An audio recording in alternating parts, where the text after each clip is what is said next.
लफ्ज़ liberalism society में होने वाली डिफरेंट डिबेट्स में सुना होगा, चाहे वो पॉलिटिकल डिबेट में माशी व मशरती निज़ाम की बहस हो या मज़हब में अकायद की। लिबरलिज़म का जिक्र ज़रूर होता है। लिबरलिज़म क्या है, कहाँ से आया और इसके मकासद क्या हैं।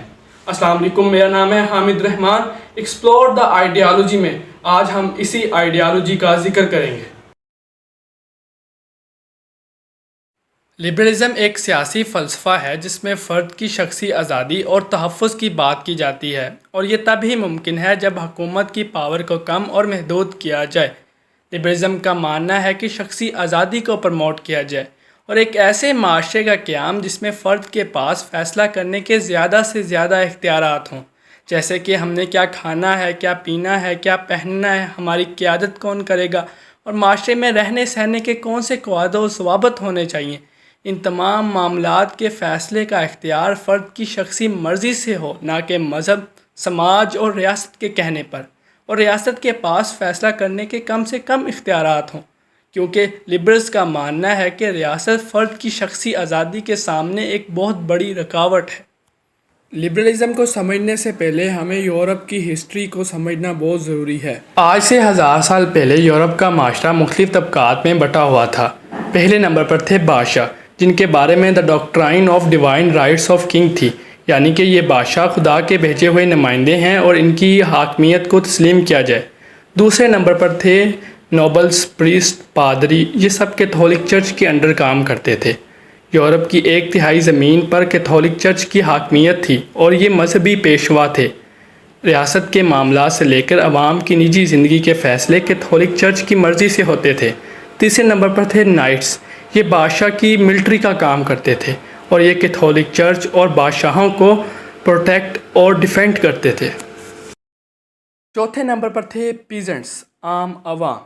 यूरोप की आम अवाम जो कैथोलिक चर्च और बादशाहों के जुल्म का निशाना बन रही थी।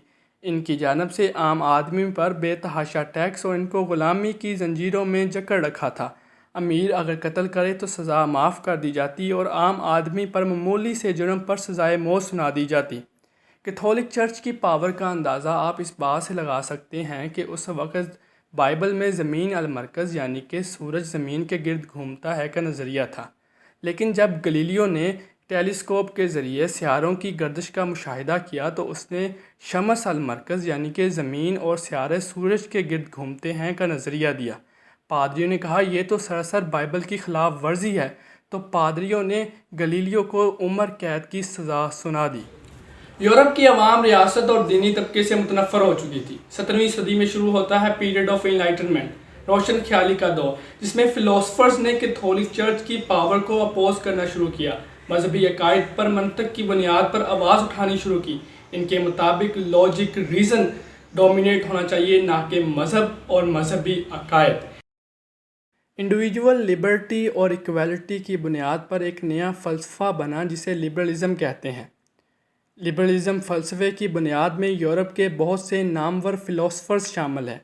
Father of liberalism John Locke कहते हैं कि हर फ़र्द के पास कुछ नेचुरल राइट्स होते हैं, जैसे कि ज़िंदगी, आज़ादी और जायदाद, और रियासत की ज़िम्मेदारी है कि वो इन हकूक़ का तहफ़्फ़ुज़ करे, और जो रियासत अवाम के इन हकूक़ का तहफ़्फ़ुज़ ना करे तो अवाम को हक़ है कि वो रियासत के ख़िलाफ़ बगावत कर दे, क्योंकि रियासत ने अवाम के ख़िलाफ़ बगावत की है।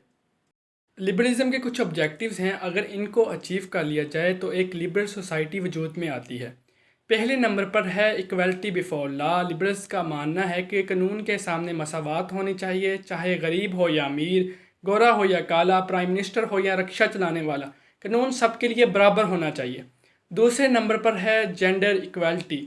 लिबरलिज़म के मुताबिक अक्सर लड़कियां तलीम और दीगर कुदरती हकूक़ से महरूम रह जाती हैं, तो लिबरलिज़म का मानना है कि लड़का और लड़की के दरमियान कोई इम्तियाज़ी सलूक नहीं होना चाहिए और दोनों को बराबर के हकूक़ मिलने चाहिए। तीसरे नंबर पर है डेमोक्रेसी। लिबरलिज़म के मुताबिक रियासत जमहूरी तौर पर मुंतखब सियासी नुमाइंदों के पास हो, जिन्हें लोगों की अक्सरियत ने सेलेक्ट किया हो, ना कि बादशाही निज़ाम से अवाम पर मुसल्लत किया हो। चौथे नंबर पर है secularism.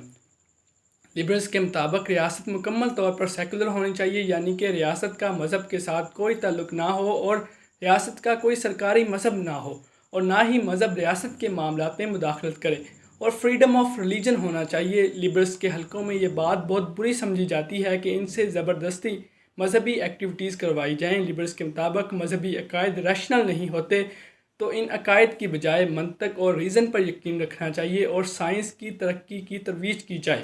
Free market system. Europe میں بادشاہوں اور فیوڈل لارڈز کی طرف سے تجارت پر بہت ٹیکس اور پابندیاں لگائی گئی تھیں۔ Father of modern economy Adam Smith اپنی کتاب کاز اور اقوام عالم کی دولت میں لکھتے ہیں کہ معاشی معاملات کو ریاست کی مداخلت، ضابطوں اور ٹیکسوں سے محدود رکھنا چاہیے اور تجارت کی راہ میں کسی قسم کی کوئی رکاوٹ نہ ہو، اوپن ٹریڈ مارکیٹ ہو اور حکومت صرف تجارت کے ریگولیٹری فریم ورک بنائے اور ریاست اس میں کسی قسم کی کوئی مداخلت نہ کرے۔ لبرلزم کے مطابق فریڈم آف سپیچ ہونا چاہیے، فریڈم آف پریس ہونا چاہیے اور انڈیپینڈنٹ جوڈیشری ہونی چاہیے۔ لبرلز کے مطابق عدلیہ مکمل طور پر آزاد ہو اور پبلک ٹرائل ہونے چاہیے تاکہ کسی قسم کی نا انصافی نہ ہو سکے۔ لبرلزم کا یورپ کی کریٹیکل تھنکنگ پر بہت گہرا اثر پڑا۔ لوگوں نے بادشاہوں اور کیتھولک چرچ کے خلاف بغاوت کر دی۔ لبرلز نے مسلح جدوجہد سے انقلاب برپا کر دیا۔ Glorious revolution of 1688، American revolution اور فرینچ ریولیوشن، ان سب نے لبرل فلسفے سے متاثر ہو کر خون بہا کر آزادی حاصل کی۔ اس طرح لبرلزم یورپ کی سرزمین پر غالب ہو گیا اور یورپ کی تہذیب اور ثقافت کا رخ بدل گیا۔